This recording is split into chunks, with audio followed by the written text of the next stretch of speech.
right, Stephen Schork, we were mentioning before, he is president of Schork Group, and Stephen is joining us right now live. We're going to talk about the oil market, energy, commodities. Stephen, thanks so much for joining us back on Bottom Line. Always a pleasure to have you on. It's great to be back, Mark. Thank Stephen, you. We saw higher crude prices, and they did help to offset a drop in production. Is that drop all about the geopolitical situation in places like Libya, or is something else at play here? No, what we've seen, Mark, is we've used the excuse of the Middle East and the loss of 1.3 million barrels of production out of Libya as an excuse to drive the oil prices higher. That loss of barrels has been compensated for, has been priced into the market. Yet what we have seen now is a recoupling of the relationship between the dollar and oil prices. As the dollar continues to sink, oil prices will continue to rise. Yeah. Now, I am troubled because from a fundamental standpoint, I am bearish this market. But what I saw, or what I should say, what I didn't see out of Geithner and out of Bernanke this week is I'm not inspired. I tell you what, if I am bullish, if I'm a dollar bull, why would I stop buying the dollar, selling the dollar now and buying oil? Because the monetary policy, the Fed and the Treasury are giving me absolutely no reason not to sell the dollar right now. Well, and as that occurs, price will continue to move higher. Well, Stephen, what do you want to see from the Fed and the Treasury then?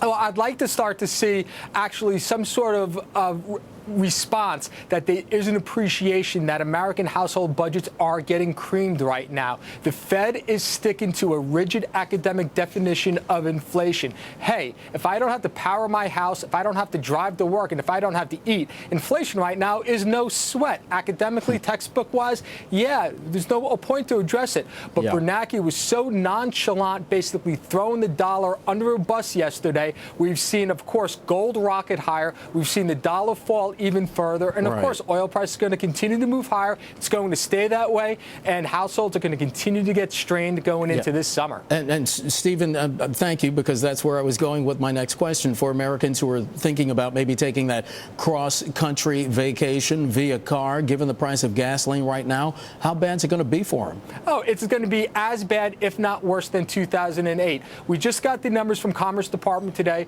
Personal consumption on gasoline over 4%. Second month in a row.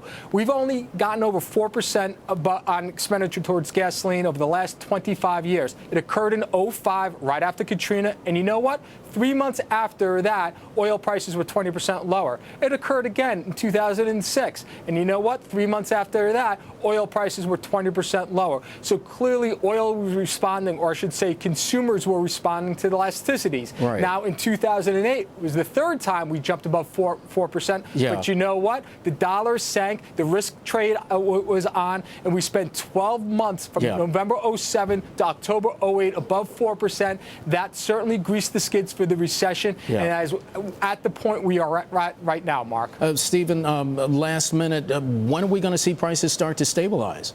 Not until you see some sort of stabilization in the dollar. This trade is too easy. Federal Open Market Committee statement last month came out and said they noticed a large influx of, quote, non-traditional users of leverage, asset managers, pension funds, into various investment strategy means. That is thinly coded, meaning these guys are buying commodities. They're buying commodities with a debased currency. Not until you start to see some stabilization in this currency, the U.S. dollar, will you see stabilization in oil prices. Otherwise, money will continue to pour in and put this trade on.